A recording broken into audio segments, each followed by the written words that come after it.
exactly what is autism? We need to understand it is called as autism spectrum disorder. So it's a spectrum where the child deals with delay in social interaction, delay in communication, which includes speech delay and not only speech delay, certain behavioral issues. The child is not able to mingle with other kids. He likes to be alone. There is poor eye contact, doesn't respond to the parents when they're calling, is not following instructions, likes to be in his own world and doing his own things, and has certain repetitive same behavior, excessive tantrum. So this whole spectrum is known as autism spectrum disorder, and very important to understand it's not a disease for which we are looking for a cure.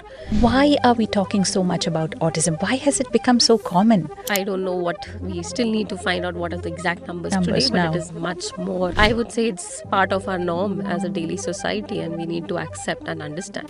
Why it is increasing? Definitely the awareness is more. People are reaching out early. Parents are understanding the condition better. Second, we have broadened the criteria. A lot of things which were not included is now become a part of the spectrum disorder. And a third thing is the cause. So what are the risk factors for autism? 50 to 60% of the time autism is genetic, but it's an interplay between the genetic factors and the environmental factors. The advanced maternal and paternal age, what is the condition of the mother during pregnancy, the maternal stress, is she on any pills, any psychiatry issues, what is the environment, later the environment, excessive gadget exposure, screen time, how much is the human interaction, how much is the social interaction.